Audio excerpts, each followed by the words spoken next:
उनका एक बेटा और उसकी बहन थी। वह बर्तन मांज कर पानी डालने नीचे जाती तो अड़ोस पड़ोस की औरतों से पूछा आज खाने में क्या खाया, तो वह कहती बासी कुर्सी तर बासी। एक दिन जब वह बर्तन मांज कर पानी फेंकने गई तो रोजाना की तरह औरतों ने पूछा कि आज क्या खाया, तो फिर उसने वही यही जवाब दिया बासी कुर्सी तर बासी। उस दिन सेठ के बेटे ने नीचे उतरते उसकी बात सुन ली और मन में सोचने लगा अभी तो ये ताज़ा भोजन करके आई, फिर भी इसने दूसरों को बासी कुर्सी क्यों बताया। तो उसी दिन उसने माँ से कहकर खीर खांड का भोजन बनवाया। माँ, बेटा और बहू तीनों ने बड़ी प्रसन्नता से भोजन किया। बहू बर्तन मांज कर पानी को नीचे डालने गई तो पीछे पीछे उसका आदमी भी गया। आज भी हमेशा की तरह औरतों ने पूछा आज क्या खाया, तो उसने वही जवाब दिया बासी कुर्सी तर बासी। उसके आदमी को बहुत गुस्सा आया। आज तो मेरे सामने खीर खांड का भोजन किया, फिर भी यह बासी कुर्सी बता रही है, इसमें क्या रहस्य है। इस बात को समझने के लिए वह रात का इंतजार करने लगा। जब रात हुई वह कमरे में आई तो उसने के आदमी ने पूछा आज तूने खीर का भोजन किया, फिर भी अड़ोस पड़ोसी औरतों को बासी कुर्सी क्यों बताया।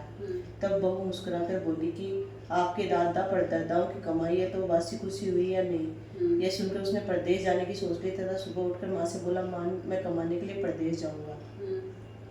माँ ने कहा अपने पास बहुत धन है, तुझे परदेश जाने की क्या आवश्यकता है। लेकिन बेटे ने जिद करने पर माँ ने परदेश जाने की स्वीकृति दे दी। वह कमाने के लिए परदेश चला गया। वहाँ उसे एक सेठ के यहाँ नौकरी मिल गई। कुछ ही समय में वह सारा काम काज करने लग गया।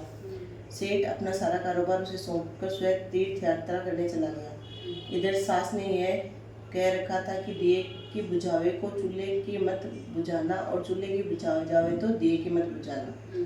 लेकिन एक दिन दोनों अग्नि बुझ गई तो बहू पड़ोस से अग्नि लेने गई। उसने देखा वहाँ पड़ोस की औरत किसी माता का पूजन कर रही है। देखकर उसने पूछा आप किस माता का पूजन कर रही है, मुझे भी बताओ ये किसका व्रत है तथा इसे करने से क्या फल होता है। तो उनमें से एक बोली हम चौथ माता का व्रत में पूजन कर रहे हैं, बिछुड़े का मिलन होता है, निपुत्री को पुत्र प्राप्त हो जाता है। इस पर बहू ने कहा कि मेरे भी पति को परदेश गए काफ़ी समय हो गया, मैं भी चौथ माता का व्रत करना चाहती हूँ, लेकिन मेरी सास मुझे बाहर आने ही नहीं देती, तब मुझे कैसे पता चलेगा कि चौथ कब है। इस पर औरतों ने कहा तुम रोजाना एक डिबिया में गेहूं का दाना रखती जाना, जिस दिन 30 दाने पूरे हो जाएं उसी दिन व्रत करके शाम को चौथ माता की पूजा करके चंद्रमा को अर्घ्य देकर फिर खाना खा लेना। साहूकार की बहू कहे अनुसार व्रत करने लग गई। व्रत करते करते काफी समय बीत गया तो चौथ माता ने सोचा कि यदि इसकी नहीं सुनी अपने को कोई पूजा नहीं करेगा। तब चौथ माता ने साहूकार के बेटे को सपने में जाकर कहा कि सरकार का बेटा सो रहा है या जाग रहा है। उसने कहा न सो रहा है न जाग रहा है, चिंता में पड़ा है। इस पर चौथ माता ने कहा कि अब चिंता छोड़ो, तेरे घर जा कर सबकी सुध ले। उसने कहा कि मैं कैसे जाऊँ, मेरा कारोबार बहुत फैला है। तब चौथ माता बोली सुबह उठकर नहा धोकर दुकान जाकर चौथ विदाई जी का नाम लेकर घी का दीपक जलाना, तेरा सारा काम सुलझ जाएगा। सुबह उसने वैसा ही किया। देखते देखते सारा हिसाब किताब हो गया और उसने घर जाने की तैयारी कर ली। घर को रवाना हुआ तो रास्ते में एक सांप जा रहा था। उसने सांप को सिसकार दिया। सांप ने गुस्से में आकर कहा मैं तो अपनी 100 साल की उस पूरी करने मुक्ति पाने जा रहा था, तूने बाधा डाल दी, अब मैं तुझे डसूंगा। इस पर साहूकार के बेटे ने कहा कि मैं 12 साल से मेरी माँ व पत्नी से मिलने जा रहा हूँ, उनसे मिलने के बाद डस लेना। तब सांप बोला तू जाकर पलंग पर सो जाएगा। तब उसने कहा कि मैं अपनी औरत की चोटी नीचे लटका दूंगा, उस पर चढ़कर आ जाना।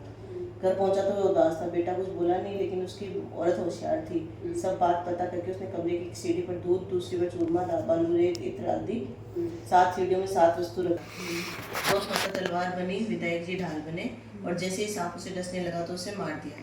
साहूकार के बेटे को नींद नहीं आ रही थी। सांप के मरते ही उसने अपनी पत्नी को उठाया, चौपड़ पास से खेलने लगा। सुबह देर तक बेटा बहू उठे नहीं तो माँ ने कहा बेटा को धक्का आधा पर वह क्यों नहीं उठी।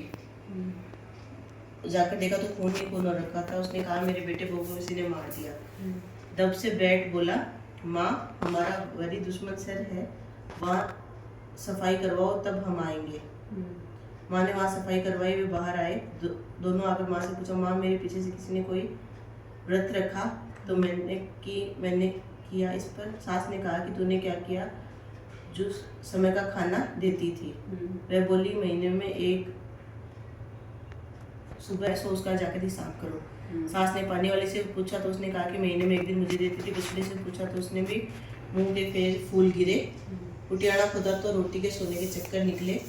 बनिए से पूछा तो उसने भी कहा महीने में एक बार मेरे घर से घी गुड़ मंगवाती थी। फिर दया ने कहा कि मुझे अब बैसाखी चौथ का उद्यापन करना है। सास बहू ने चौथ व्रत का व्रत उद्यापन धूमधाम से किया और आराम से जीवन बिताया। हे चौथ माता उन पर प्रसन्न हुई जैसी सब पर प्रसन्न होना, सभी को मनोकामना पूरी करना, अमर सुहाग देना।